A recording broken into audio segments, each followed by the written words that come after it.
especially true in an educational organization. Every minute that a teacher, for example, spends time getting those mundane questions that we all have to deal with now and then answered, whether it has to do with health care benefits or leave status or certification status or simply getting information, the most basic information, is that much more time he or she doesn't get to spend with our central mission, which is raising student achievement. And so really from the very get-go, from 2002 and beyond, we've been very committed to really doing a sort of blue sky effort to rethink how we are responsive to our 135, 140,000 employees, and especially our 80,000 teachers or so. So what we want to talk to you about for a moment today, and Joel Rose is going to be walking us through the particulars, is this very exciting initiative which was just launched. It's been sort of in a beta test for a while, but we had our formal launch really only a week ago. So Joel, with that as introduction, could you take us through this, please? Sure.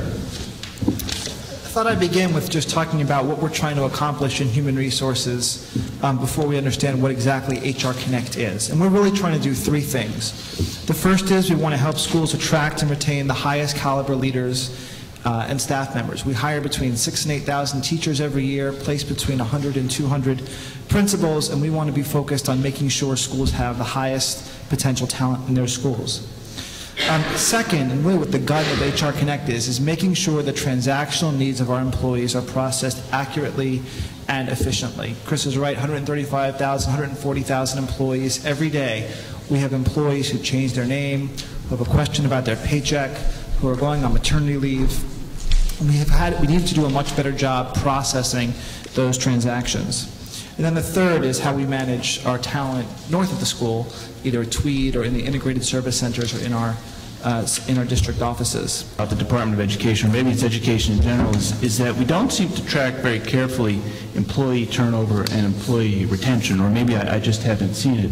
But it seems to me a critical aspect of quality is how much experience teachers have, and do we have situations where teachers are leaving a particular school or district or area at a higher rate than others.